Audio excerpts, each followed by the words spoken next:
చంద్రబాబు నాయుడు గారి 2 ఉగ్రవాద దినపత్రికల్లో జగన్మోహన్ రెడ్డి గారి మీద, జగన్మోహన్ రెడ్డి గారి కుటుంబ సభ్యుల పైన, వైఎస్ఆర్ కాంగ్రెస్ పార్టీ పైన నిరంతరం బురద చల్లేటటువంటి వార్తలు. ఆ వార్త రాస్తూనే పాప వాళ్ళు అడ్డంగా దొరికిపోతారు.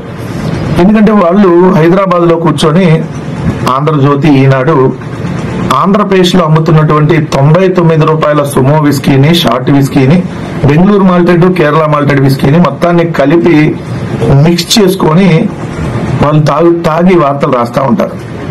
రాసినప్పుడు అంతకుముందు వాళ్ళు తాగినప్పుడు ఏం రాశారు, ఇప్పుడు తాగి ఏం రాస్తున్నారో వాళ్ళు మర్చిపోతారు. మర్చిపోయి ఇలాంటి హెడ్డింగ్లు పెట్టి దొరికిపోతారు. ఇప్పుడు మీరు ఇక్కడ క్లియర్ గా చూడండి, బరిలోకి భారతి అని హెడ్డింగ్ పెట్టారు.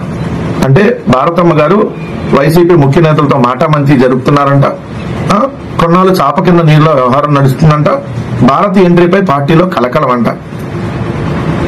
భారతి ఎంట్రీపై పార్టీలో కలకలం హెడ్డింగ్ పెట్టారు. సరే, ఈ కలకలం గురించి మాట్లాడుకునే ముందు వాళ్ళు పైన రాసినటువంటి హెడ్డింగ్, ఇన్నాళ్ళు బిజినెస్ వ్యవహారాలు మినహా ప్రత్యక్ష రాజకీయాలకు దూరంగా ఉన్న ఆమె ఇప్పుడు వైసీపీ నేతలతో మాటామంతి జరుపుతున్నారు. ఇన్నాళ్ళు ఆమె రాజకీయాలకు దూరంగా ఉన్నారని మీరే రాశారు. కానీ మేము అధికారంలో ఉన్నప్పుడు మీ ఈ బూతు కిట్టు, ఈ బూతు పత్రికలో రాసినటువంటి వార్త ఏంటి, భారతమ్మ గారు ప్రభుత్వాల్లో ఇన్వాల్వ్ అవుతున్నారు, ప్రభుత్వ వ్యవహారాల్లో జోక్యం చేసేసుకుంటున్నారు, రాజ్యాంగేతర శక్తిగా వ్యవహరిస్తున్నారు. ఇవన్నీ నువ్వే కదా రాసింది బూతు వార్తలు. మళ్ళీ ఈరోజు నువ్వే రాస్తూ మళ్ళీ అడ్డంగా దొరికిపోయావు.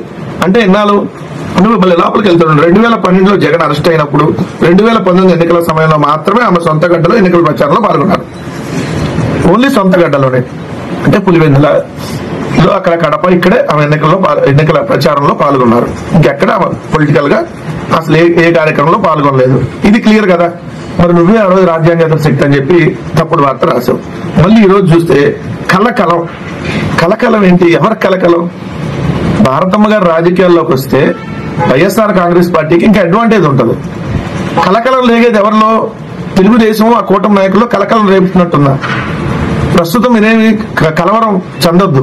ప్రస్తుతం మీరు ఆందోళన చెందాల్సిన పని లేదు. భారతమ్మ గారు ప్రస్తుతం రాజకీయాల్లో రావట్లా. టెన్షన్ పడద్దు. బూతుకిట్టు రోతనాడు మీరు ఎవరు టెన్షన్ పడాల్సిన పని లేదు. భారతమ్మ గారు వచ్చినప్పుడు మీరు ఖచ్చితంగా కలకలం మీరు చెందుతారు, అల్లకల్లోలం అయిపోతారు మీరు. అది జరిగిద్దేమో భవిష్యత్తులో, కానీ మీరేం కంగారు పడదు. ప్రస్తుతం అయితే ఏం లేదు, టెన్షన్ పడద్దు. ఓకే.